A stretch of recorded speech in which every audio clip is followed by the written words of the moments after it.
pues en la presentación de tan distinguido ponente como el doctor Paul Castillo, a quien le damos la cordial bienvenida. Les platicaré un poquito sobre su distinguida preparación académica, algunos de sus logros, publicaciones, actividades profesionales y académicas, premios, y bueno, la introducción.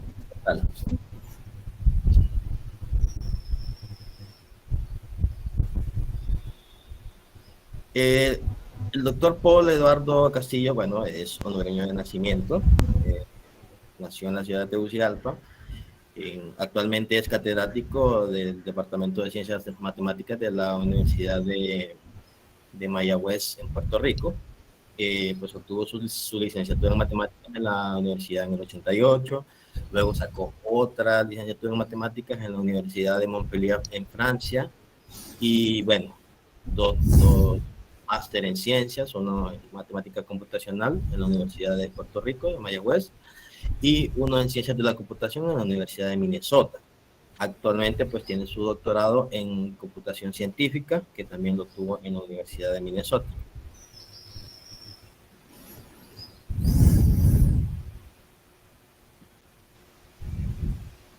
Como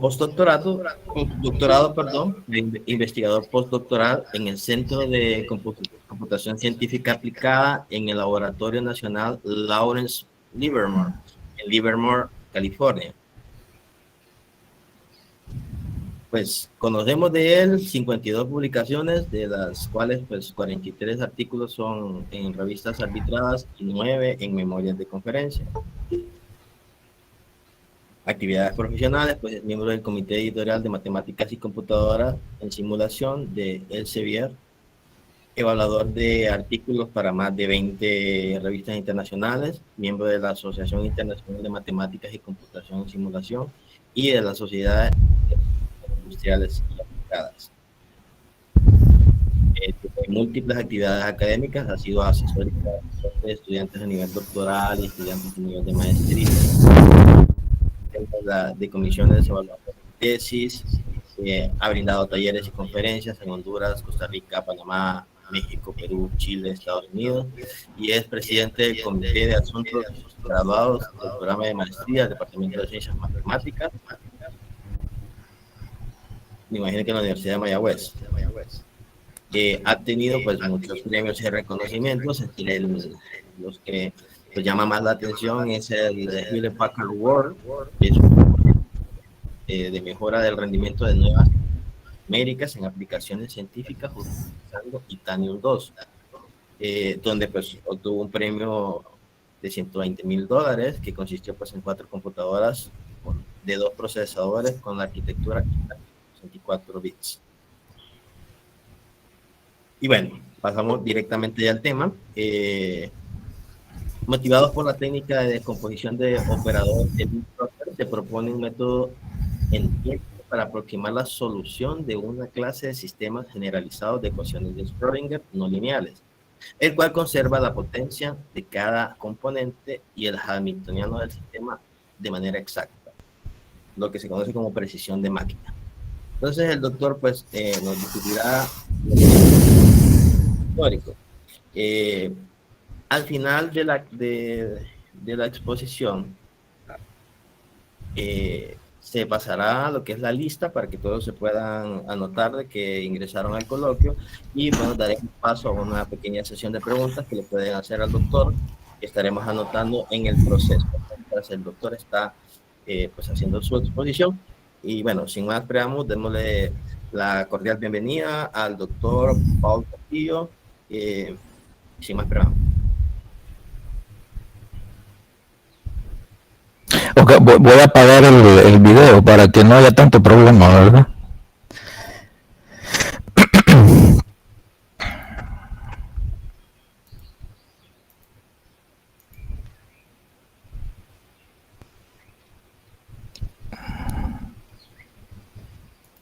¿Se ven las transparencias? Sí, se ve, doctor. Ok. Bueno, entonces lo que quería, lo que le decía al inicio, primero gracias por darme el espacio y permitirles presentar algunos resultados, ¿verdad? De la investigación que hemos hecho. Y una de las cosas que quiero aclarar es que la charla no la voy a hacer tan técnica. Uno, no sé cuál es el nivel de matemática que tiene la audiencia, así que para evitarnos problemas, prefiero ir por encima. Obviamente voy a hablar de cosas de matemática, pero no voy a entrar en detalles técnicos, ¿verdad? De todas maneras, y aunque supiese cuál es la formación que tienen, tampoco lo haría, porque no se trata de eso. A veces lo he dicho en otras charlas, a veces la gente cree que entre menos entienden la charla es que es más buena, y no, es todo lo contrario, ¿verdad? Esa es una idiosincrasia que hay en nuestros países, pero no es así. Lo que quiero es que tengan una idea de lo que se hace. La motivación real de esta charla es la siguiente: es que uno de los colaboradores, aquí tengo dos personas que han colaborado conmigo, uno que se llama Axi Aguilera y el otro que se llama Sergio Gómez. Sergio Gómez es de la Nacional, él trabajó conmigo en la maestría y actualmente está haciendo su doctorado en Italia, ¿verdad? En una muy buena universidad, y tiene muy buen desempeño ahorita Sergio. Y la otra persona, y esto fue lo que me motivó a presentarles la charla a ustedes, es Axi Aguilera. Él es estudiante que proviene de la Pedagógica de San Pedro Sula. Eso es lo que yo tengo entendido. Entonces me pareció apropiado dar una charla a ustedes para que vean que gente también de la superior puede hacer cosas de las que estamos nosotros haciendo, ¿verdad? Entonces esa es realmente la motivación, más que de presentar el tema de investigación. Me pareció relevante hacer ver que hay gente que, a pesar de que no estudia, por ejemplo, en la Nacional, sino que decidió estudiar en la Pedagógica, bueno, podría también meterse a hacer investigación en estas áreas. Obviamente va a haber un costo, ¿verdad? Que debido a la formación que tienen, pues les va a costar un poco más, pero la idea es que si ustedes tienen la motivación e interés, pueden hacer cosas, ¿verdad? Siéntanse libres de interrumpir en cualquier momento. No hay que hacer esta cosa tan formal tampoco, ¿verdad? Entonces vamos a pasar en detalle. El problema que vamos a tratar de resolver es de lo que se trata. La motivación del método numérico es unos problemas que provienen de algunas aplicaciones físicas. Uno son los condensados de Bose-Einstein, otra aplicación son la propagación de ondas en fibras ópticas. Entonces el problema es que esos problemas, cuando se traducen a matemáticas, pues resultan en unas ecuaciones bien complicadas, ¿verdad? Que son estas. Entonces, si ustedes se fijan bien, aquí lo que tengo es un sistema de ecuaciones, tengo J ecuaciones. Esto es lo que andamos tratando de buscar, es el campo vectorial phi. Es un campo complejo. Esta es una función vectorial porque los valores que toman son vectores en el campo complejo, y omega sub t es el dominio espacio-temporal. El omega sub t no es otra cosa más que t1 producto cartesiano con 0t. Esencialmente, para los que no están habituados, t1 es el toro en una dimensión.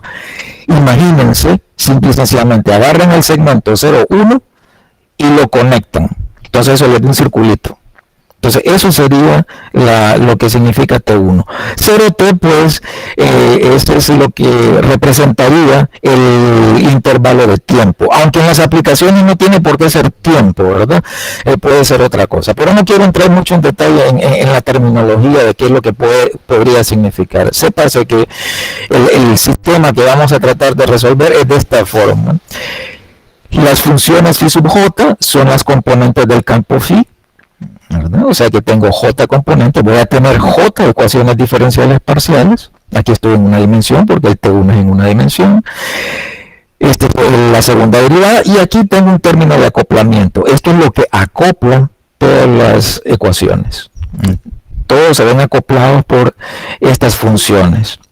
Estas funciones satisfacen una propiedad, y es que existe un potencial, una función f mayúscula, tal que el gradiente de f, la componente del gradiente de f, es precisamente la función f sub j.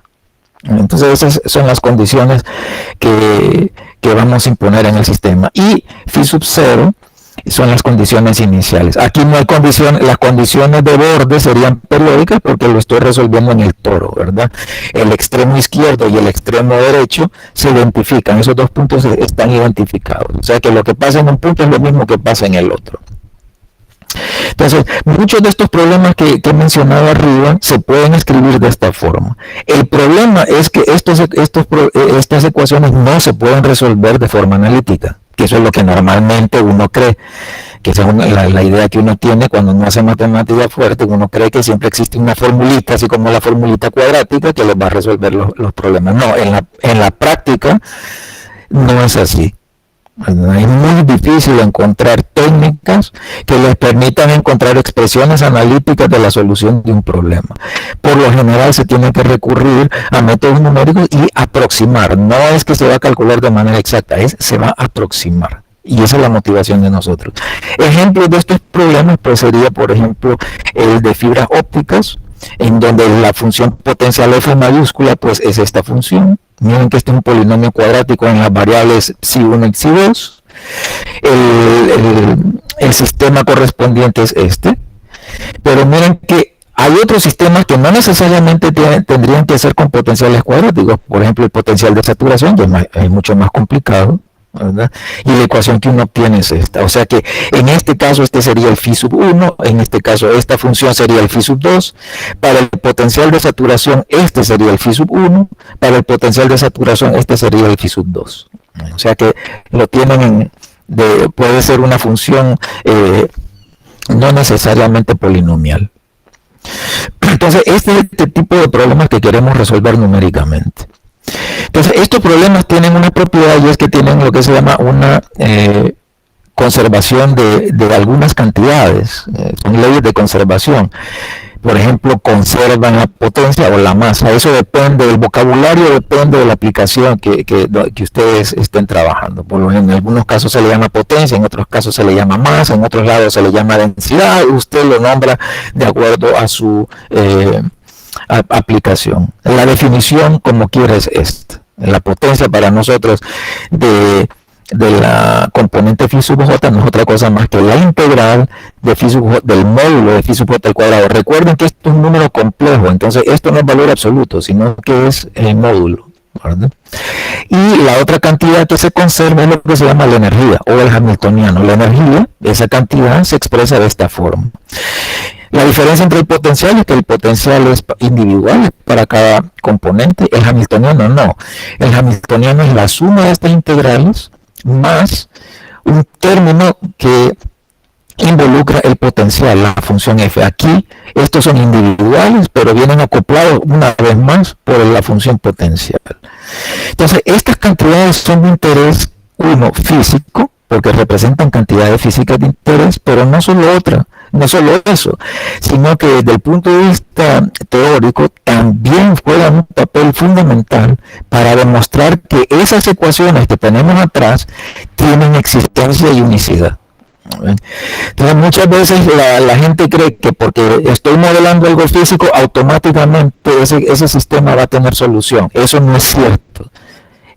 Hay que probar que el modelo que uno está proponiendo tiene solución. Eso no lo vamos a tocar acá, ¿verdad? Pero se puede probar. Y precisamente la conservación de estas cantidades va a jugar un papel importante para probar esos aspectos de la ecuación diferencial. Entonces, si esas dos cantidades que se preservan juegan un papel importante, si yo voy a aproximar la solución de ese problema, pues yo quiero que el método numérico también reproduzca esas leyes de conservación. Y eso es lo que motiva a la gente a hacer métodos numéricos que se llaman métodos numéricos conservativos.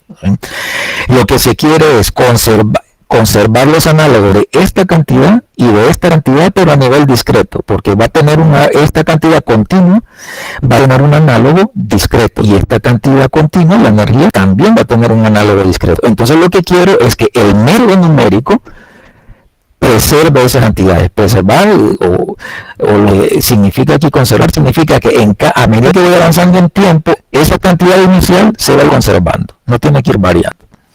Entonces, un método numérico se dice que es conservativo si preserva alguna cantidad de interés. En este caso, pues hay dos cantidades, ¿verdad? La potencia y la del hamiltoniano. Entonces lo que nos motiva es desarrollar un método numérico que conserve ambas cantidades.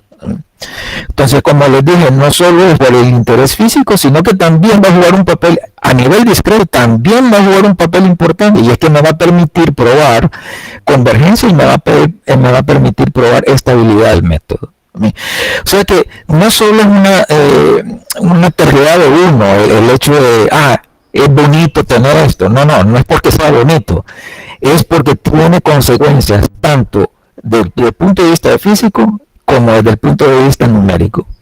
Si el método conserva, me va a permitir probar que ese método realmente converge. Al final de cuentas, eso es lo que todo el mundo desea, probar convergencia de un método.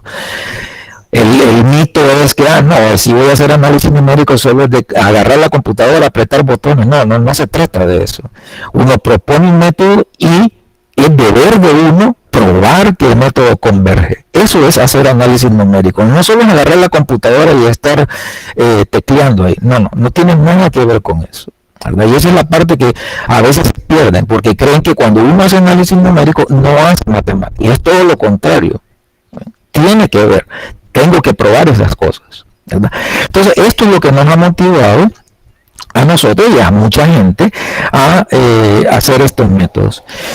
Entonces, recordemos, por eso lo puse en rojo, que esa es la motivación real del trabajo teórico, ¿verdad? Diseñar un método que conserve la potencia y que conserve la energía. Algunos métodos conservan una o conservan la otra. Lo difícil es a veces conservar las dos, ambas a la vez. Entonces ese es el problema. ¿Que se han diseñado métodos conservativos para una ecuación escalar? Sí, eso no es nuevo. Todas estas cosas no son nuevas. Lo que nos interesa a nosotros es cómo desarrollar un método que preserve ambas, pero para sistemas. Para sistemas de ecuaciones ya la cosa cambia. Eso es un poquito más delicado. Y esa es la motivación de nosotros. Entonces, brevemente, voy a hablar sobre el trabajo que se hizo al respecto. Y esto lo hago con el siguiente, con dos propósitos. Uno, mostrar que gente de Honduras ha trabajado y ha publicado en revistas importantes de categoría Q1, porque hay gente que dice que no, que en Honduras no, que con gente de allá no se publica. Pues no, aquí les voy a mostrar que sí, que se ha publicado con gente, estudiantes. En el caso de nosotros, de este trabajo es con Ansi y con Sergio, se logró publicar ciertos trabajos. Y la otra es que se cree, muchas veces tienen esa idea de que hacer investigación en matemáticas solo son los problemas del milenio. Completamente falso, ¿verdad? No se trae en ese cuento. En matemáticas es tan vasta que hay problemas por montones, ¿verdad? Entonces, no solo es hacer un problema del milenio, que eso es hacer matemática, y que si usted hace otro tipo de investigación, eso no tiene nada que ver. Completamente falso, ¿verdad? Y la otra cosa es, como tercer punto, es uno cuando hace investigaciones en un área, no es que crean que las ideas, hoy voy a hacer esto, mañana voy a hacer lo otro, hoy cambio esto, no como quien cambia, que hoy quiero Coca-Cola, mañana quiero esto, mañana quiero jugo de naranja. No es así, sino que se trabaja en una área, y entonces esto es lo que hemos hecho en esta área. Entonces hicimos un trabajo en métodos de elemento finito para la ecuación de Schrödinger con potenciales arbitrarios. Eso se publicó en estas revistas, ¿verdad? Se hizo métodos de ecuaciones de Schrödinger también, no para sistemas, sino que para ecuaciones escalares, pero aquí con operadores diferenciales fraccionarios. Quizá ustedes no han escuchado de eso. En vez de agarrar, por ejemplo, la primera derivada o la segunda derivada, la derivada fraccionaria es lo que se refiere a derivadas de orden así, 1/3, 2/5, 5/3, derivada pi, etcétera, etcétera. Eso es lo que se llama operadores diferenciales fraccionarios. Entonces, también hicimos trabajos sobre la ecuación de Schrödinger, métodos numéricos para la ecuación de Schrödinger, pero con operadores diferenciales fraccionarios. Estos no son, a veces la gente cree que eso es esotérico, que eso no tiene nada de aplicación. No, es todo al revés. Últimamente los operadores fraccionarios han tomado mucho auge, porque esos operadores modelan de mucha mejor manera la física del problema que un operador normal. Lo que pasa es que la definición de los operadores diferenciales fraccionarios es mucho más complicada, ¿verdad? Pero sepan que entonces miren, ahí se publicó algunos artículos en estas dos revistas, y el trabajo que les voy a presentar hoy es un resumen de estas 4. Entonces aquí tengo, me voy a concentrar en este realmente, ¿verdad? Que este es el trabajo con AXI, publicamos en esta revista, y en esta, déjenme mostrarles. Se ve la página de lo que estoy mostrando. Sí se mira, doctor Castillo. ¿Hay alguien que me pueda decir si se...? Ok. Bueno, ahí está, para que tengan una idea. Este es en la revista Applied Mathematics Letters, ¿verdad? Donde se publicó ese trabajo con Axi y con Sergio, que eso es lo que vamos a resumir hoy. Y les quiero mostrar, bueno, la teoría de esta revista es Q1, es de las más altas, ¿verdad? Las revistas se dividen por categorías, siendo Q1 la mayor, después sigue Q2, después Q3, después Q4, y después las dos revistas que no entran en esas categorías, quiere decir que no están clasificadas, o sea que no tienen mayor relevancia. Entonces, para que vean, yo solo les quiero mostrar ese ejemplo. Entonces miren que este es un trabajo que se hizo con AXI. Como digo, AXI proviene de la escuela de la Universidad Pedagógica de San Pedro. Entonces, ya que ustedes son la audiencia ahorita es de ahí, entonces para que vean que ustedes podrían hacer cosas, si realmente les interesa y realmente quieren trabajar, bueno, poniéndose las pilas, trabajando duro, bien pueden lograr hacer cosas. O sea que no se crean ese cuento de que solo la gente de afuera puede publicar, porque eso no es cierto, ¿verdad? Ese es uno de los propósitos de esta charla, es hacerles ver que con gente de allá se puede publicar. Y ahí tienen una variedad de publicaciones. La mayor parte de estas revistas son categoría Q1, esta es categoría Q1, esta es categoría Q2, esta es categoría Q1, esta es categoría Q1, Q1, Q1. La revista mexicana de física es categoría Q4, pero ese es otro tipo de revista. Pero para que sepa, y esta, por ejemplo, Communication in Marginal Science and Numerical Simulations, esta es una de las top 3 en el área, y muchas de estas están en las top 10 en el área. O sea, les hago ver para que sepan con ejemplos concretos de que ustedes, si trabajan y se ponen las pilas, bien podrían hacer cosas de este estilo, ¿verdad? Y eso es para motivarlos. Esa idea de que solo la gente de afuera puede publicar, o que hay que ser genio para hacer eso, quítenselo de la mente, porque si no, no vamos a prosperar, ¿verdad? Ok. Dicho sea eso, ¿cuáles son las características del método que vamos a proponer? Aquí ya viene la parte de lo que hemos hecho, ¿verdad? El método es independiente de la discretización espacial, lo podemos utilizar con diferencias finitas, elementos finitos discontinuos, clásicos, B-splines o lo que ustedes quieran. Conserva las dos, la potencia y la energía. Para la conservación de la energía, lo que hicimos es una discretización particular de la función de acoplamiento. La función de acoplamiento es esa función F mayúscula que mostré al inicio, ¿verdad? Y ahí lo que hicimos es adaptar la técnica propuesta en el 81 por Delfour, Fortin y Pairé, ¿verdad? Que la denotamos por DFP. Y además, combinamos esa técnica de discretización con un avance en tiempo que sea que conserve, que sabemos que conserva, en el caso escalar. Es una descomposición de tipo Lee-Trotter, ¿verdad? Utilizando el método de Crank-Nicolson. Entonces es una combinación de varias cosas, ¿verdad? ¿Qué es lo que hace? Como es un sistema, en vez de resolver un sistema grande, lo que vamos a hacer es descomponer el sistema en componentes. Y entonces esos son más tratables, son sistemas de menor pequeño, de tamaño menor. Y la otra propiedad que tiene es que para poder hacer aproximaciones de alto orden en tiempo, pues utilizamos métodos de composición, esquemas de composición en tiempo, ¿verdad? Que son técnicas también conocidas. Entonces lo que vamos a hacer es presentarles el método brevemente en diferencias finitas.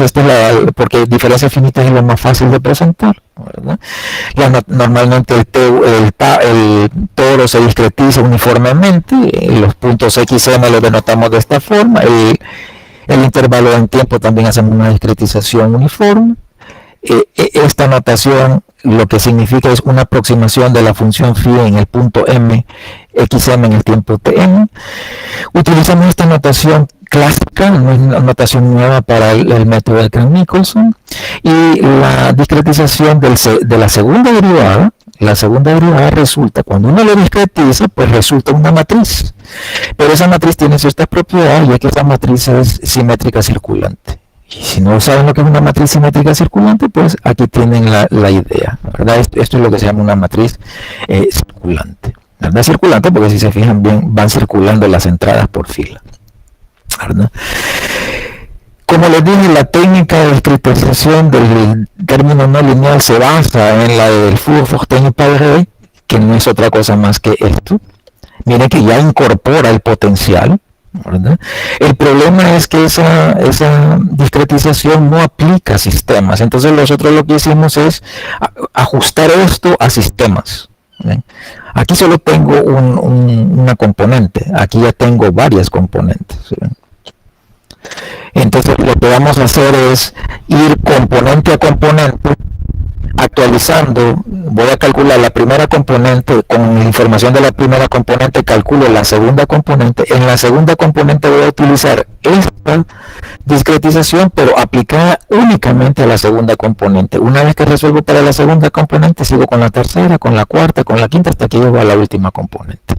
Y esto es lo que está escrito a grosso modo en azul. Esencialmente el método lo que hace es lo siguiente: agarra la primera componente y plantea una ecuación diferencial no lineal. Esta es una ecuación diferencial no lineal. Aquí lo que tengo es una matriz, este es un término no lineal, este n es el vector que hemos descrito anteriormente, y resuelvo para el tiempo n más 1, ¿verdad? Aquí estoy utilizando las notaciones previas, ¿verdad? Y entonces lo que están haciendo es, como les dije, ese ciclo for lo que está haciendo es resolviendo para la primera componente, y luego para la segunda, y luego para la tercera, y luego para la cuarta, etcétera, etcétera. Eso es lo que se conoce como un barrido hacia adelante. Y lo combinamos después con un barrido hacia atrás. O sea que en la primera parte me voy de la primera componente hasta la última componente, y en la segunda parte lo que hago es de la última componente, regreso a la primera. Y eso es el esquema que hemos propuesto. Entonces este esquema tiene las propiedades de ser conservativo. Conserva la masa, conserva la energía, la potencia, perdón. Conserva la potencia de cada componente y conserva la energía del sistema. Conservación significa esto, que en cada tiempo discreto, la potencia discreta es igual a la potencia inicial de cada componente. La energía discreta en el tiempo tn es igual a la energía discreta en el tiempo inicial. Entonces aquí lo he escrito de manera general, no he indicado cuál es la discretización, y aquí les puse este método, la conservación de estos invariantes para el método, por ejemplo, de elemento finito del DG, aplicado a operadores fraccionarios, se analizó en este artículo. Para el elemento finito superconvergente e híbrido propusimos un método de elemento finito superconvergente y otro método híbrido, eso se analizó en este artículo. Para B-splines se analizó en este. Para diferencias finitas en el contexto que estoy, pues lo analizamos en esto. O sea que esta simple ecuación que está acá hay que demostrarla, no cae del cielo. Pues esas cosas se demostraron en distintos artículos para distintas discretizaciones en espacio. Aquí, como estamos hablando de discretizaciones de diferencias finitas, que son las más sencillas, para que tengan una idea, la potencia discreta no es otra cosa que la norma L2H. La norma L2H pues es la sumatoria de los módulos al cuadrado multiplicado por H. Quizá ustedes lo habrán visto en algún curso de análisis elemental 1, de álgebra lineal, también ahí se pueden ver estas normas. Entonces, la potencia no es otra cosa más que esta cantidad. Pues esta es la cantidad que se conserva. Y la energía, pues la energía es esta, la energía discreta. Aquí tienen un producto interior, pero un producto interior complejo, ¿verdad? Porque recuerden que todo esto es con variable compleja, ¿verdad? Entonces, estas son las cantidades que se conservan cuando utilizo diferencias finitas, ¿verdad? Y eso se probó.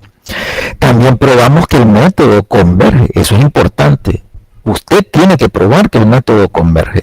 Pues en este artículo probamos que el método convergía. ¿Y cómo converge? Pues como ahí utilizamos diferenciación de segundo orden, la clásica, pues converge de orden lineal en tiempo y cuadrático en espacio. Lineal en tiempo para un solo barrido, o sea, o barrido hacia adelante o barrido hacia atrás. Si yo solo hago un solo barrido, pues el método converge con esta forma. Si yo hago los dos barridos, pues el método va a converger de manera cuadrática en tiempo y cuadrática en espacio. O sea, lo que yo quiero es que este numerito que está acá arriba sea lo más grande posible. Y en la tesis de Axel, que Axel defendió el viernes pasado, él prueba que si utilizo fórmulas de diferenciación de orden 2P con P igual a 1, 2, 3, 4, ciertas fórmulas de diferenciación que cumplan ciertas condiciones, entonces se puede probar que el método incluso converge de orden H plus P. Que esto es interesantísimo, porque ya converge de alto orden en espacio, y converge de orden 2 en tiempo, ¿verdad? Y estos resultados se hicieron para el problema con potencial cuadrático, ¿verdad? Miren que es bien delicado porque es para un tipo de potenciales, no es para cualquiera, ¿verdad? Si a ustedes les interesa, pues bueno, habría que ver si se puede probar para otro tipo de potenciales. Lo que sí es que la demostración acá se hizo para un sistema de dos con dos componentes, pero es válida para más de dos componentes, ¿verdad? O sea que eso no es problema. Las herramientas de la demostración, bueno, tuvimos que probar unos resultados intermedios, una propiedad de acotación uniforme, la cual se demostró, ¿verdad? Lo que significa es que las componentes en la norma infinita están acotadas por una constante que no depende de h, ¿verdad? Y además se utilizaron ciertas desigualdades conocidas como la desigualdad discreta, ¿verdad? La desigualdad de Sobolev, la de Gallardo-Nirenberg y la de Grunwald. O sea que estas son herramientas que utilizamos para poder probar ese pinche teorema que anunciamos atrás. Pues hay un trabajado que hay que hacer, y en ese trabajar pues hay que utilizar ciertas herramientas que son estas. Y además la estimación del error de truncamiento, que para eso pues lo que se hace son desarrollos de Taylor, que estos son lo que ustedes vieron en cálculo 1, ¿verdad? Los famosos desarrollos de Taylor. Esto tal vez no lo conocen, pero los desarrollos de Taylor deberían de conocerlo. Entonces ven, como les digo, hacer análisis numéricos no solo es agarrar la computadora y estar tecleando, no, hay que probar estas cosas. Ahí es donde entra la matemática, ¿verdad? Bueno, se desarrollaron códigos, obviamente, orientados a objetos. Utilizamos MATLAB, porque esa es una herramienta que nos provee ya ciertas cosas. No pretendemos reinventar la rueda, no se trata de eso, más bien al contrario, uno tiene que ser productivo. Entonces, para ser productivo, agarramos herramientas que nos permitan codificar el método de manera sencilla. Claro, fue una aritmética compleja, ¿verdad? O sea que no es en aritmética real. Hay otra gente que lo hace en aritmética real, descomponiendo parte imaginaria y parte compleja. Nosotros no, es en variable compleja. Y los problemas no lineales, pues los reescribimos de otra forma. Los reescribimos de esta forma que está aquí, ¿no? Y lo que vamos a hacer es, para resolver este problema, aquí la incógnita es phi n más 1. Para resolver este problema, pues lo hacemos con una técnica semi-iterativa, una técnica de punto fijo, en la cual esencialmente lo que hace es poner la parte lineal de un lado y poner la parte no lineal del otro. La parte no lineal sería esta parte que está acá. Entonces uno va iterando así como una iteración de punto fijo, y cuando satisfaga cierto criterio de convergencia, pues paramos y ahí ya damos la solución. Aquí, ¿qué es lo que quiero enfatizar? Bueno, ¿quién le garantiza? Como vamos a tener que resolver un sistema lineal a cada rato con esta matriz B, ¿quién les asegura a ustedes que este sistema se puede resolver? Entonces, ahí otra vez les hago hincapié, ahí es donde entra la parte de matemáticas. Justificar que esta línea que está en rojo se puede hacer. En el hecho de que yo lo codifique no significa que tiene que converger. Hay que probar. ¿No? Entonces ahí probamos que en efecto esta matriz es no singular, y como esta matriz, al ser esta matriz no singular, pues este sistema lo puedo resolver. Esto se le llama solubilidad del sistema, de este sistema que está en rojo. Eso se probó también en otro artículo, ¿verdad? Y lo interesante es que es independiente de tau, o sea que esta matriz B que tengo acá, miren, si se fijan bien en la definición, B depende de tau, pues logramos probar que independientemente de tau, esta matriz no tiene inversa. Eso es interesante porque eso quiere decir que no le tengo que poner restricciones al incremento en tiempo para saber que el método va a funcionar, ¿verdad? Entonces, esas cosas son las que se refieren a los aspectos computacionales. Les voy a enseñar algunas simulaciones, ¿verdad? Miren que aquí tenemos un sistema. Este parámetro lo que hace es, a medida que el parámetro va aumentando, empezamos con dos ondas, una que está en azul y una que está en rojo. Esto sería tiempo, o sea que la evolución sería viéndolo hacia arriba, ¿verdad? Entonces empiezo con estas dos ondas y a medida que va transcurriendo el tiempo se va generando o se van deformando, ¿verdad? Si lo quieren ver, se van aproximando y después chocan y después hacen un montón de cosas. Pues este parámetro alfa tiene la particularidad de que entre más grande es, se generan más ondas. ¿Ve? Aquí está para alfa igual a 1, para alfa igual a 1 y para alfa igual a 2. ¿Ve? Entonces, les voy a enseñar una simulación.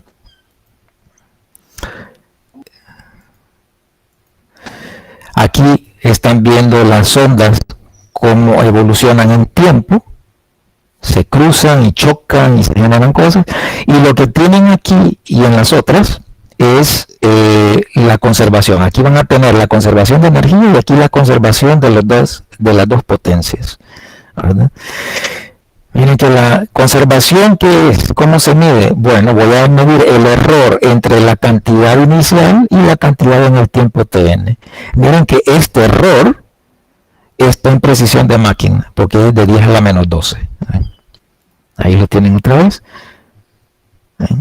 Ahí va lo voy a parar ahorita. Estas cantidades están en escala de precisión de máquina, 10 a la menos 14, 10 a la menos 12.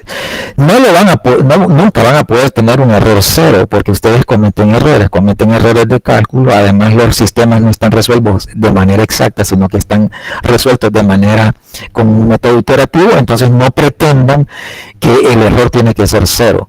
Pero ya en escala de 10 a la menos 12, 10 a la menos 14, eso sí es importante, porque quiere decir que están en escala de precisión de máquina. Entonces ahí tienen una idea de que en efecto están conservándose, ¿ve? A medida que avanza un tiempo, se conserva. Bueno, eso es lo que les quería enseñar pues el tiempo es corto, entonces no puedo ahondar en eso, ¿verdad? Eso era para este ejemplo. Aquí lo que quiero hacerles notar es, comparamos el método propuesto con el método que ustedes normalmente conocen como el método Runge-Kutta 4. Ese método se sabe que no es conservativo. Eso, aquí estamos mostrando la conservación de la energía. Y de las dos potencias, ¿verdad? Entonces miren que en el rojo está el método Runge-Kutta. Lo que quiero que observen es la escala. Miren que aquí anda como 10 a la menos 7, sin embargo aquí es como 10 a la menos 11, 10 a la menos 12. O sea que son 5 o 6 órdenes de magnitud distintas. Y miren que este salto que ocurre acá, empieza bien Runge-Kutta, pero salta. Aquí es cuando hacen ese choque, cuando las dos ondas chocaron y que se descomponen y se generan más ondas. Se ve afectado el método de Runge-Kutta por eso. El de nosotros no, permanece invariable. Es más, miren que el de nosotros incluso a veces, en algunos métodos de composición, porque hicimos métodos de composición acá, distintos métodos de composición en tiempo, incluso baja, ¿verdad? O sea que están en error casi cero, ¿verdad? La otra cosa que quiero que sepan es que, a diferencia del método de Runge-Kutta, para poder hacer esta simulación, esta que está en rojo, el tiempo tuvimos que escogerlo como 0.005, ¿verdad? Eso porque el método Runge-Kutta es explícito, y entonces por la condición de estabilidad tengo que escoger un tau bien pequeño. Todo eso se analiza en análisis numérico. No crean que es que cae del cielo. Eso es hacer análisis numérico. En cambio, el método de nosotros no. Miren que el tau que nosotros escogemos es 0.1. O sea que es un tau muchísimo más grande que este, y sin embargo tenemos conservación. O sea que eso es a favor del método de nosotros. Aquí tienen otro ejemplo donde lo que varío es otro coeficiente, pero este coeficiente no tiene el efecto que el coeficiente anterior. Aquí se genera el mismo número de ondas, ese no es problema. Lo que sí va a afectar es en energía. Miren que aquí tengo diferentes valores de gamma, que gamma 1, gamma 5, gamma 10, el número de ondas es el mismo, chocan y se generan 3. No hay problema, aquí lo comparamos con el método de Runge-Kutta. Miren que la diferencia, lo que quiero enfatizar acá es que aquí todas estas columnas con gamma igual a 1, todas estas columnas con gamma igual a 10, esta es la energía, esta es potencia y energía. Sin embargo, el método de Runge-Kutta se ve afectado a medida que el gamma va aumentando. Miren que se conserva, pero el orden, el error que se comete va creciendo, porque aquí es de 10 a la menos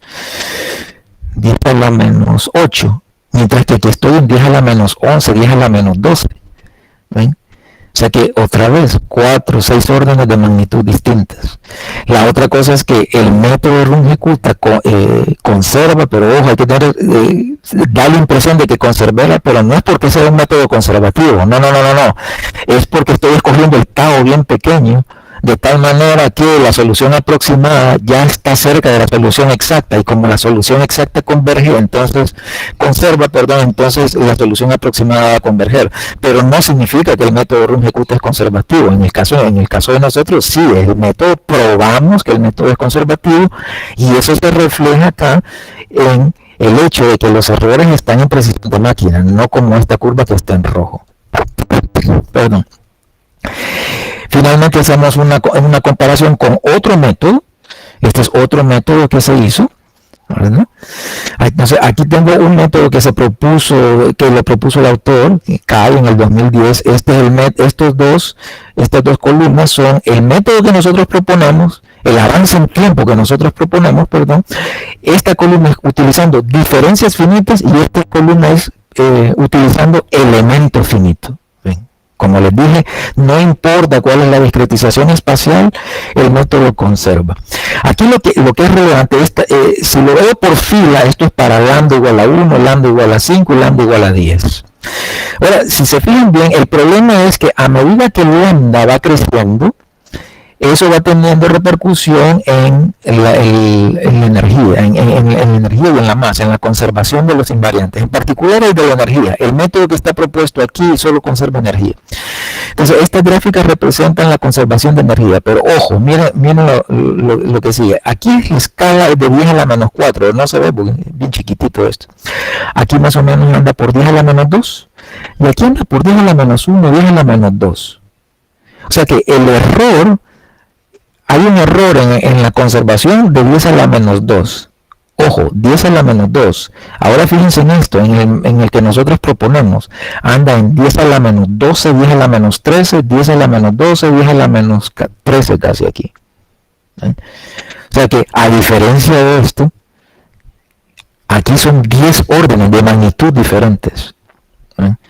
O sea que el método de nosotros realmente es bien robusto, porque a pesar de que se prueba que conserva, pero la conservación que tienen aquí es muy mala, porque es de 10 a la menos 10, 10 a la menos 4. Voy a tener un error en la cuarta, en la segunda cifra. Aquí no, aquí tengo un error en la cifra 10, cifra 11, cifra 12. O sea que el método que hemos propuesto es bien robusto. Otra vez, aquí la curva que tienen que chequear es la roja, ¿verdad? En diferencia finita. Esta curva de acá la debería comparar con esta que está en rojo y con esta que está acá.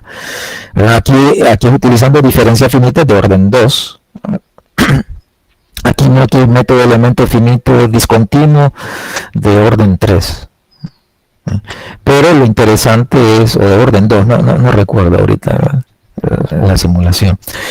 Lo que es importante ver es que el error, la escala del error, ¿no? Aquí la escala es de 10 a la menos 12, aquí la escala es de 10 a la menos 4, aquí es de la escala de 10 a la menos 2. Entonces es considerable la diferencia. Entonces eso muestra que el método de nosotros es robusto. Y finalmente hablar de la convergencia, ¿verdad? Para un método, aquí lo hicimos con un sistema de 3, ¿verdad? Entonces ahí se fijan bien que converge de orden en tiempo, converge de orden 1 para el método con un solo barrido y converge de orden 2 con los dos barridos, y si utilizo un método de composición en tiempo de orden 4, pues converge de orden 4. Y en espacio similarmente, ¿verdad? Converge de orden 2 cuando utilizo diferencias finitas tradicionales en espacio, pues debería de converger de orden 2, ¿verdad? Y eso es lo que hace, solo va a converger de orden 1 si escojo el tau proporcional a h, ¿verdad? Eso era lo normal, ¿verdad? Y para métodos de mayor orden 4, orden 6, utilizamos el mismo problema, nada más que con otros valores de los coeficientes. Para estos valores se llama, el sistema recibe el nombre de sistema de Manakov, y miren que converge con el orden esperado. Y aquí escogimos el tau proporcional al h, o sea que realmente está convergiendo como uno quiere que converja, con orden 4 para distintos métodos de composición en tiempo. Lo que pasa es que tenemos muy poco tiempo para ahondar sobre eso. Hay diferentes métodos de orden en tiempo. Está el de Yoshida, el de Suzuki, McLachlan, Kahan. Cada uno de estos propuso métodos de avance en tiempo de orden 4 que son conservativos. Entonces nosotros los utilizamos, y en efecto, con la técnica que nosotros tenemos también, combinándolo con esos, también se tiene. Y aquí es como un método de orden 6. O sea que, tal como lo predecía la teoría, los experimentos numéricos muestran que se tiene lo que habíamos dicho. Bueno, ya pasaron los 40 minutos y espero haberles mostrado lo que quería, ¿verdad? Ahí tienen, déjenme ver a dónde estoy aquí. Y ahora podríamos pasar a preguntas si quieren.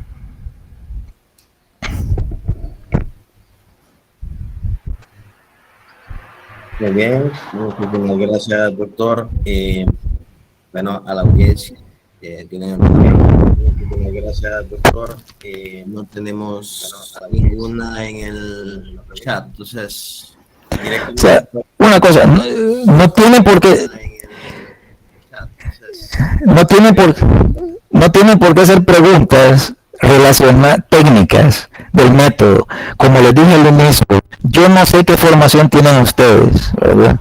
O sea, no sé qué nivel tienen de análisis numérico, no sé ni siquiera qué nivel tienen de matemáticas, pero aprovechen para preguntar de otras cosas, por ejemplo, de publicaciones, qué significa eso y otras cosas. Porque el hecho de la charla es más que todo ese, es promover investigación. Les doy como ejemplo esto para que vean que se publica y que se publican en revistas importantes y con gente de Honduras, ¿verdad? Entonces eso es el propósito. Ya el tecnicismo de las charlas, pues del tema, pues no sé, eso ya depende de la formación que tengan cada quien, ¿verdad? Entonces no tengan miedo en preguntar. La charla está dirigida a estudiantes realmente. Y si no preguntan, y disculpen lo que les diga, es que no hay interés. Bueno, doctor, por mi parte, bueno, pude ver que las aplicaciones que se mencionaron al principio, o sea, todas estas investigaciones van dirigidas a, por ejemplo, explicar esto de los condensados de Bose-Einstein.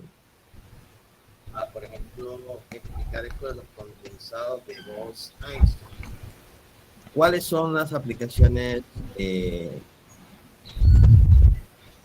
puede tener una investigación a nivel práctico?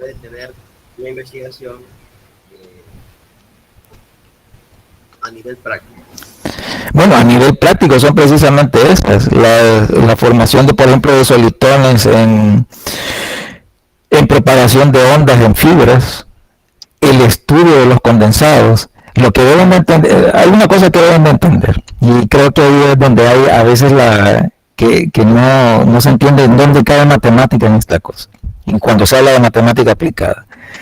Tienen dos cosas. Una es, quiero modelar un problema físico particular, ¿verdad? Entonces, para modelar, ustedes tienen que conocer bien la física del problema. Si ustedes no conocen la física del problema, no pueden hacer modelamiento. Esa es una área, ¿verdad?, que tiene consecuencias directas con la aplicación física. ¿Qué va a pasar? Cuando usted modela, usted va a proponer unas ecuaciones en el lenguaje matemático, pues eso es lo que va a suceder es que va a tener lo va a traducir en un sistema de ecuaciones, puede ser diferenciales o lo que sea.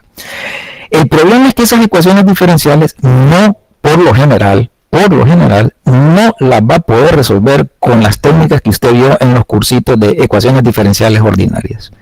No se puede hacer eso. Entonces tiene que hacerlo, aproximar esas soluciones de manera numérica. Entonces el énfasis que yo estoy haciendo aquí es en la parte numérica, no en la parte del modelaje. Son dos cosas diferentes, ¿verdad? El modeling es establecer el modelo, ver qué principios físicos garantizan eso, qué es lo que quiero modelar. Por ejemplo, si yo quiero modelar transferencia de calor en un sistema, pues el primer modelo voy a proponer que sea con difusión constante. Bueno, va a haber otro modelo que con mis experimentos físicos, ese modelo que yo propongo no está de acuerdo a la física real del problema. Entonces tengo que cambiar el modelo. Pero ahí tengo que saber la física del problema. Y el problema que ha surgido en nuestro sistema de enseñanza es que separan la matemática de la física o de las aplicaciones. Digo física porque me estoy refiriendo a física, pero esto puede ser para biología, por ejemplo. No las ecuaciones de Schrödinger, aunque creo que hay unas aplicaciones de Schrödinger en biología. Pero ven, si yo voy a hacer aplicación, si yo quiero ver el impacto directo en la aplicación, eso es el modeling.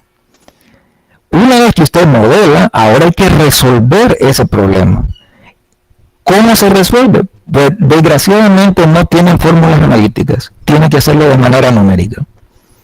Entonces, ahora, yo lo que hago es que agarro esas ecuaciones, veo cuáles son las propiedades y trato de dar un método numérico que conserve esas propiedades para que modele de manera discreta la física del problema. Entonces, muchos de estos problemas, por ejemplo, en los condensados de Bose-Einstein, ¿cuál es el problema? Que para hacer un experimento físico, los condensados son a temperaturas muy bajas, casi cero absoluto, y eso no se puede hacer, se han hecho últimamente, pero no es así nomás, se necesitan buenos laboratorios. Entonces la simulación numérica es donde entra en juego, porque yo ya no requiero hacer el experimento físico para tener una idea del comportamiento del sistema como lo estoy pensando. Entonces, en la parte numérica es precisamente para evitar hasta cierto punto hacer el experimento físico. No significa que lo voy a rechazar, a todo lo contrario, porque después tengo que validarlo también con los experimentos físicos. Pero es una herramienta que les permite no tener que hacer experimento físico cuando el experimento físico es muy costoso. Eso es lo mismo que sucede en meteorología. Cuando ustedes están viendo en el reporte de las temperaturas en el día de la tarde, bueno, se hizo una simulación con cierta data para poder predecir la temperatura y la velocidad del viento a cierta hora, porque no me puedo dar el lujo de estar calculando temperatura y velocidad a todo tiempo. Eso es imposible, no hay dinero para hacer eso y no hay recursos tampoco para hacer eso. Entonces la simulación numérica para eso sirve. Excelente, muchísimas gracias. Bueno, a los estudiantes de la clase de teoría les recuerdo que está en el chat ya el formulario para que se anoten. Olviden hacerlo. Vamos a finalizar, doctor, para Vamos a mostrar, pues, yo quisiera previamente hacer una consulta. Bueno, para agradecer al doctor Paul por su ponencia. Y el público que tiene, pues muchos son estudiantes de primer año, segundo año de carrera, que más adelante, tercer año de carrera, algunos están empapados ya del asunto, pero más adelante, motivación para ellos. ¿Qué expectativas tiene un egresado de la UPN para poder continuar estudios en Puerto Rico, por ejemplo? ¿Qué opciones tiene? ¿Qué expectativas tiene un egresado de la UPN para poder continuar estudios en Puerto Rico, por ejemplo? Bueno, el ejemplo claro es el de Axi. Axi se graduó en la superior, en la universidad de ustedes, pero en San Pedro, ¿verdad? Ahora, él se metió, lo aceptaron aquí en matemáticas aplicadas. La única dificultad que van a tener es que van a tener deficiencias porque no tienen ciertas clases. El pensum de clases de ustedes está orientado a educación. Estas áreas no están orientadas a eso, ¿verdad? Estas áreas es para ya hacer matemáticas en serio, ¿no? Y relacionarlas con física o con ingeniería o con biología o con cualquier otra área. Entonces, no hay problema de solicitar. Usted solicita, y eso es para cualquier lugar, no solo para Puerto Rico, para cualquier lugar. Lo que va a suceder es que uno va a ver el expediente y si no tienen las clases mínimas, pues se le va a poner deficiencias, máximo unas 4 clases. Yo por eso es que siempre he dicho, y yo estoy cansado de decirlo allá, tienen que estudiar lo más que puedan de matemáticas y de otras áreas, porque entre más clases fuertes lleven, más les va a abrir las puertas. Piensen en lo siguiente, si usted se dedica solo, imagínense que solo lleva cálculo 1 o cálculo 2, y eso es lo único de matemática que llevó, se va a perder todo lo de las aplicaciones. Cualquier tipo de aplicaciones se las va a perder porque no tiene las herramientas y la formación teórica adecuada para poder enfrentar con esos problemas. Con eso no le estoy diciendo que quite la parte educativa, no. Más bien eso añade a la parte de educación, porque si usted tiene una buena formación teórica, entonces la parte pedagógica la puede desarrollar de mejor manera, porque tiene más herramientas para poder enseñar. Al revés, no. Si usted sabe menos matemática, ¿cómo va a enseñarle si usted no sabe la parte teórica? Entonces, para mí, más bien es, a la gente nueva, es,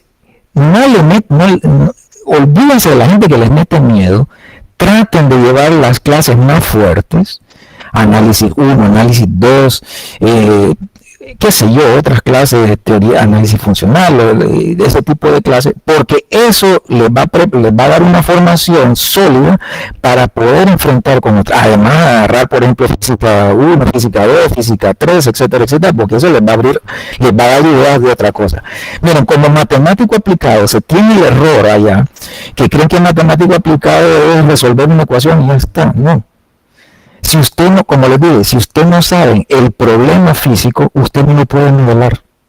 Así de sencillo. Lo que uno quisiera, y en Honduras, y eso en Centroamérica, es que desarrollen la matemática aplicada, porque eso les va a dar más formación, les va a dar más opciones de trabajo. Esa es otra cosa que la gente no entiende. Si usted está encerrado, encasillado de entrada, que eso es peligroso, encasillarse en un área ya al primer año y no ver las otras opciones que tiene, pues usted mismo reduce sus opciones de trabajo. El ejemplo clásico, como digo, vuelvo al ejemplo de Axi, él tiene la formación de profesor, pero dice, bueno, no, yo no quiero ver otras opciones, bueno, me voy a meter en esta otra área. Bueno, entonces ahí habrá que llenar las deficiencias que tiene para poder entrar en ese mundo, ¿okay?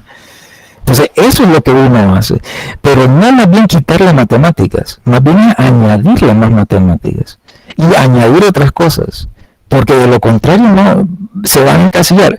Yo a los estudiantes míos les digo, usted se ve, y eso es lo que tienen que decirles a los estudiantes que están ahorita, usted se ve por 30 años de trabajo dando la misma clase.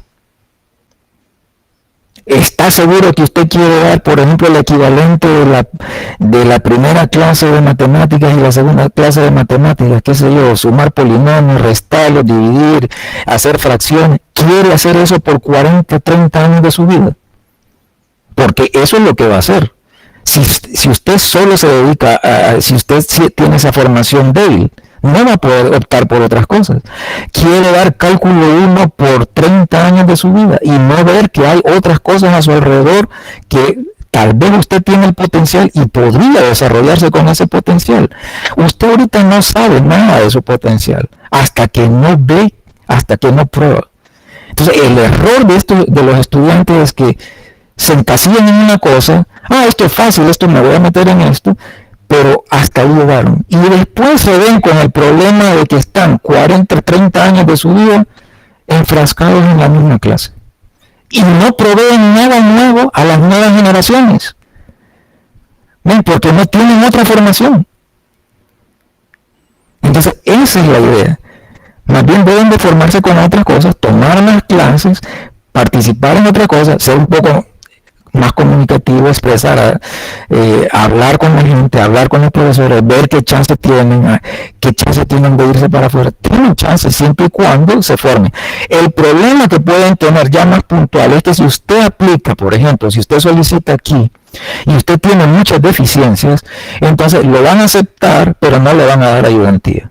¿Por qué? Porque hay una realidad económica, y eso lo expliqué en una charla que hubo hace un mes y medio en la Nacional. Recuerden que hay que pagar la maestría o la formación, alguien la tiene que pagar, no cae del cielo. Ese es un mito que se tiene, que creen que uno va a los Estados Unidos y todo el mundo el dinero llueve. No es así. La educación, como les dije en esa charla, anda alrededor de $15,000 anuales. De matrícula para maestría. En una universidad pública, no es privada. En una universidad privada es por $30,000 anuales. Ese dinero tiene que salir de algún lado. Entonces, cuando usted solicita aquí, va a salir de nosotros, de la universidad. Entonces yo tengo que asegurarme que el candidato que entra tiene lo menos de deficiencias posibles.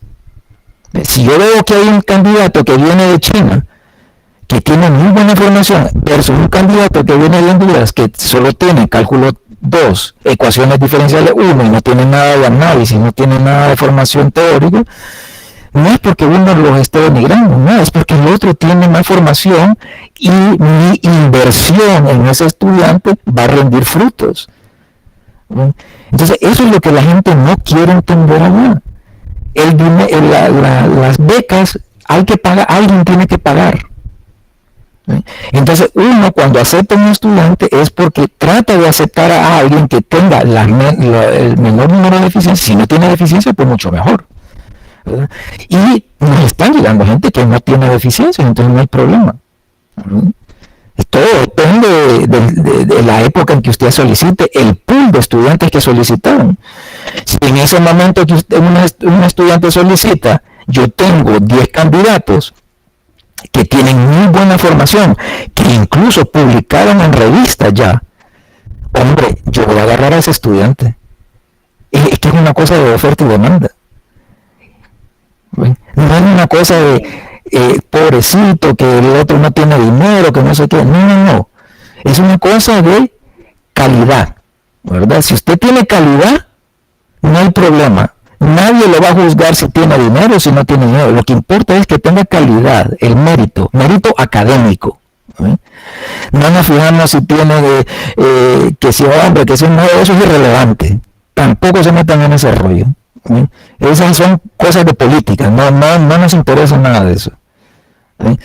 Esta cosa no es, estas publicaciones no es por política que se hicieron, eso es por trabajo y por el mérito del estudiante. Entonces, eso es lo que los estudiantes tienen que tener. Y eso es lo que tienen que desarrollar. Si el estudiante no desarrolla esas actitudes, y digo bien con C, actitud, ¿verdad? No aptitud, actitud. Si tiene esa buena actitud, eso es lo que él también va a transmitir en el futuro a sus estudiantes. Eso es lo que uno quiere, lo que uno desea que se desarrolle en Honduras. Muy bien. Sin duda que sus palabras motivan y esta juventud que está escuchando, pues, ha servido de guía. Y agradecerle nuevamente por sus consejos, por compartir sus experiencias. El muchacho René puede continuar con él. Ok, muchas gracias. Bueno, le voy a ceder la palabra a la compañera Casco, bueno, le voy a ceder la palabra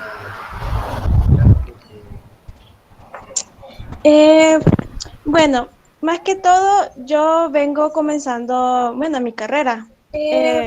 Yo me he topado con muchas personas que me han dicho que para ser profesor de matemáticas, y ya uno sabiendo lo que es factorizar polinomios, que es lo más grande. A mí me han dicho que si es eso, ¿por qué no agarro en un colegio? Si es lo más que se mira en algunas escuelas,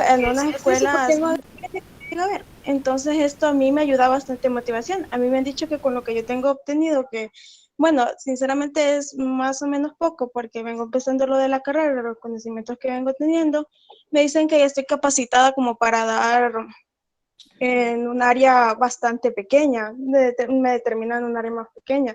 Entonces, esto también me ha servido de motivación. A mí más de una persona me ha dicho que aquí en Honduras no te va a servir mucho lo que es estar estudiando, que opte por cambiarme o algo así, que mi título no va a servir si es que me quiero ir para otros países, etcétera. Me he topado con bastantes personas así. Hasta algunos que dicen que los profesores en Honduras tampoco son bastante, bueno, no es una profesión que uno debería de agarrar. Me lo dijeron a mí antes de entrar a la universidad, cuando yo decía la carrera que quería estudiar en el colegio. Y bueno, más que todo a mí me ha servido esta charla más como motivación, más como saber que es cierto, uno tiene al alcance bastante, uno por mérito propio, por uno mismo ir a estudiar y aprender y adquirir conocimientos de diferentes áreas, que ahorita hay bastantes más oportunidades. Ahorita estudiando así poco a poco e ir conociendo, adquiriendo más conocimientos de lo que ya más el profesor o el licenciado muestra en una clase, se te van abriendo más puertas, además de la puerta del conocimiento que uno va a ir teniendo. Entonces, más que nada, esta charla a mí me sirve un poco como motivación. Claramente, la mayoría de conceptos yo no los puedo captar porque no he llevado ese tipo de clases todavía, pero siempre me pondré un poco a leer de los artículos que me enseñó todavía, para saber más. Siempre me pondré un poco a leer de los artículos que me enseñó, práctica y el estudio, para saber más. Entonces, agradecerle también, como había dicho el licenciado, la mayoría de nosotros años de la carrera, entonces, la mayoría de nosotros años de la carrera, entonces,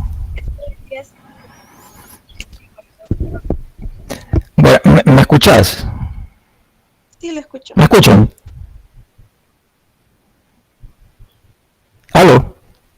Sí, ok, mira, un comentario. En primer lugar, te voy a decir algo personal. Cuando yo entré a la Nacional, varias gente me decía que no estudiara matemática, que estudiara ingeniería. Y a mí no me interesaba ingeniería, me interesa matemática. Y mira hasta dónde llegué. ¿Ves? Es que no tenés que dejarte influenciar por gente mediocre. Es que ese es el problema. Mira, en Honduras, y perdonen que se los diga, porque yo soy de allá y por eso es que lo puedo decir con conocimiento de causa. Hay gente que no ha salido del rancho y te empieza a decir un montón de cosas de que no salgas, que eso no te sirve, que no te formes, que no sé qué. Yo no sé si es por un efecto de envidia o qué, o están proyectando su frustración de lo que ellos no pudieron hacer, se lo transmiten a las nuevas generaciones. Eso es algo que sucede a diario allá. Entonces yo lo que te aconsejo es, busca tu sueño. Si tu sueño es seguir adelante con X área, no tiene por qué ser matemáticas, puede ser física, biología, lo que sea. Si Honduras necesita de todo necesita. Seguir adelante hasta donde tu capacidad te dé, pero no te dejes influenciar por comentarios de gente mediocre, porque eso abunda. El otro ejemplo que quiero dar es el de Sergio. Él también viene de la Nacional, se graduó aquí, publicó 4 artículos en la maestría, primera vez que se publican 4 artículos en una maestría en Top Journals. Se fue a Honduras, publicamos otros 3 más. Y ahora, con eso, él se fue para Italia y fue clasificado número 1 para poder entrar al doctorado por esas publicaciones que hicieron. Mientras tanto, yo el otro día escuché una charla en Honduras de alguien diciendo de que no, que eso no servía, que a los hondureños no les pedían publicaciones, que eso solo era para gente genio, que eso solo era para gente de Harvard. ¿Por qué? Pues es alguien que no tiene ni idea de cómo es el sistema de admisiones de universidad en otros lados. Y les está diciendo a los estudiantes, no, eso no te preocupes, que no va a haber competencia, si vos venís de Honduras son otras cosas las que van a considerar. Eso es mentira. Cuando vos solicitas a otro lado, vale madre de dónde venís. No es porque vos vengas de Honduras que vas a tener un trato especial. Y si vos estás cayendo en eso, entonces ahí estás mal. Porque ya de entrada vos te sentís de menos. Yo soy pobrecito, yo necesito ayuda. No, la ayuda es por mérito académico. Entonces, no te dejes influenciar o no se dejen influenciar ustedes por gente que nunca ha salido, que nunca ha publicado, que no tiene idea de cómo son las cosas en otro lado. Tenés que seguir eso. Preguntar, conversar con gente que sí ha salido y que sí está haciendo las cosas. Esa es la mejor. Pero no que tomes consejo de tu pana que nunca ha salido o que no quiere que salgas porque es mediocre. Después, ¿quién es el que va a salir perdiendo? Sos vos, no es la otra persona. La otra persona ya logró lo que quería, desmotivarte. Eso es lo que uno trata de no hacer. Ahora, que las cosas son difíciles, sí son difíciles. La educación es otra cosa, los niveles de educación son otros. Yo te puedo poner, por ejemplo, un examen de high school de Francia, que yo te aseguro que no lo vas a poder hacer. Y de high school, porque en high school ya en esos países se ven integrales, se ven ecuaciones diferenciales y se incorporan otras cosas. No creas que lo que vos ves en el rancho, como digo yo, es una extrapolación de lo que hay en otros lados, porque no es cierto. El problema de nosotros es que siempre nos comparamos con nosotros mismos. Uno tiene que tener una mejor idea, compararse con otra gente.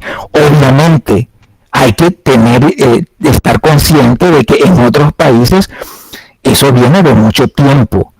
¿Ven? Pero uno lo que tiene que alcanzar es esos niveles, no estar con el nivel de al lado, pues. Si sos conformista, entonces nunca vas a salir adelante.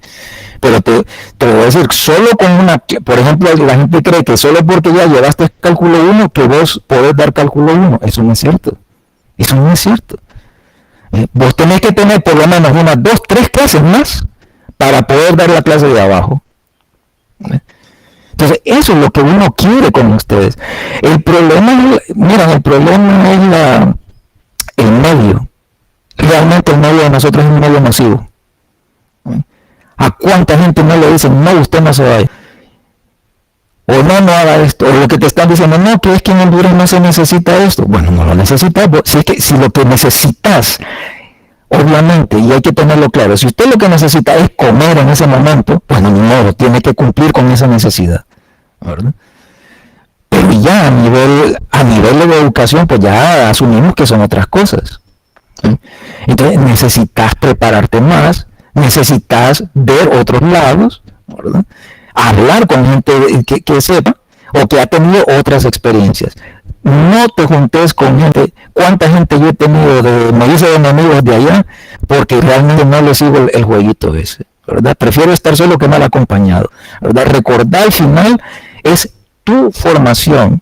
Si vos decidiste tomar consejo de alguien mediocre y no seguir adelante y quedarte, como te digo, 30 años sumando polinomios y sumando fracciones, esa fue tu decisión. No le eches la culpa a nadie, ¿verdad? Porque es fácil echarle la culpa a un tercero. Nosotros somos expertos para eso. No, esa fue tu decisión y fue tu inmadurez por haber tomado esa decisión. Por eso el hecho de dar estas charlas, no tanto por la parte técnica de la matemática, sino para hacerles ver que pueden hacer cosas, porque las cosas las hice con gente de Honduras, no de otro lado. Entonces, ustedes si quieren, tienen que salir de ustedes mismos, nadie los va a motivar, nadie tiene que estar diciendo estudie ecuaciones diferenciales, estudie esto, no, eso tiene que salir de vos, te tiene que salir de vos, de adentro. Una vez que vos tenés ese interés, yo lo que te aconsejo es tratar de hablar con gente que tiene mayor formación. Miren, están en una época en que ustedes pueden buscar información en internet de todo. No tienen por qué esperar a que les cuente alguien el cuento.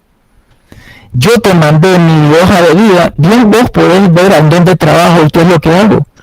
Eso no es, ¿cómo que se llama? Un secreto. Y si vos estás interesado, ahí vos podés buscar mi correo y podés escribirme. Y de esa misma forma podés escribirle a otra gente. Yo no es que me estoy haciendo propaganda. Yo pongo el ejemplo por hablar por dar un ejemplo, pero con la gente que vos querrás, comunícate con eso para ver qué es lo que te pueden ofrecer, qué es lo que te recomiendan, ¿ves? Pero por favor, no pidan consejo a gente que no sabe. Y cuando te dicen eso de que no, que en Honduras no es necesario eso, que no es necesario lo otro, tapate los oídos y vos seguí adelante, sinceramente, ¿ves? Porque al final es tu vida, ¿verdad? Excelente, doctor, muy agradecidos. Ha sido pues realmente muy motivacional y de mucha inspiración. Quisiera pues, dar en un diploma de agradecimiento pues, por habernos compartido la charla el día de hoy. Un diploma de agradecimiento. Emily se dará llegar firmes. Emily se dará llegar firmes.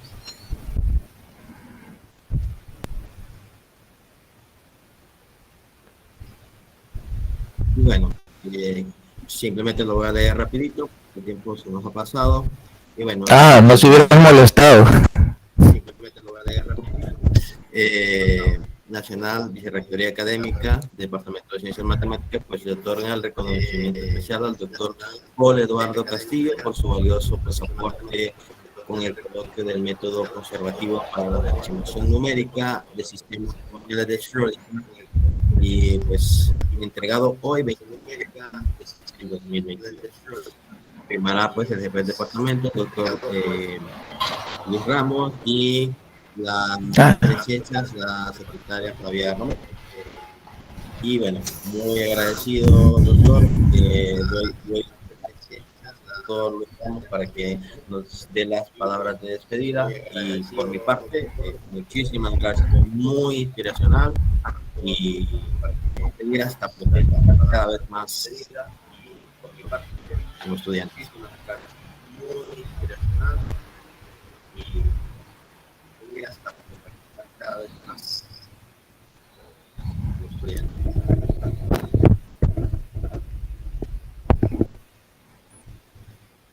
¿Aló? ¿Me escuchan? Sí, le escuchamos. ¿Me escuchan?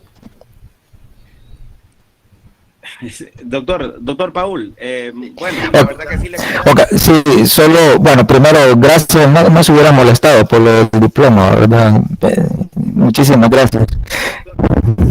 ¿Sí? Bueno, no, yo creo que ha sido muy oportuno, no solamente para los estudiantes, sino para los profesores que estamos aquí en la sala. Ok, en primer lugar, no me llamo el doctor, me llamo Paul, mi nombre es... Yo creo que perfecto, Paul. Entonces, decirle que nosotros tenemos la tarea de hacer el rediseño de nuestra carrera.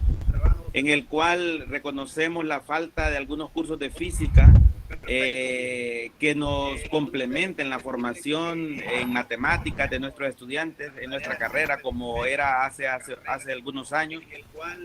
Sobre todo, gracias por los comentarios vertidos hacia los estudiantes a nivel de motivación para continuar avanzando, y recordarles también a los estudiantes que el conocimiento de otro idioma como el inglés les abrirá muchas puertas, en el cual debemos de aprovechar los espacios que tenemos, el internet y sobre todo el centro de idiomas que funciona aquí en la universidad, para tener un nivel aceptable también, además del contenido en matemáticas que nos pueda llevar más allá. Así es que muy agradecidos, Paul, y esperamos que cuando venga por este país poderle tener también por estas instalaciones de nuestra universidad, el cual le reconoce su trabajo. Muchas gracias a todos. Así es que muy agradecidos, Paul, y esperamos que cuando venga por este país poderle tener también por estas instalaciones de nuestra universidad, el cual le reconoce su trabajo. Muchas gracias a todos. No, gracias a ustedes y cuenten conmigo para lo que sea, siempre y cuando sea académico, cuenten conmigo, de verdad, yo ayudo en cualquier cosa, con tal de que la gente se mejore y salga adelante, pues estoy a su disposición. Bueno, muchas gracias. Y gracias al equipo de muchachos que organizaron el evento, los jóvenes de teoría de números que fueron los encargados de que este evento se llevara a cabo. Y muchas gracias también a todos los participantes. Va a ser hasta un nuevo coloquio. Gracias. Y gracias al equipo de muchachos que organizaron el evento, los de teoría de números que fueron encargados de que se llevara a cabo. Y muchas gracias a todos.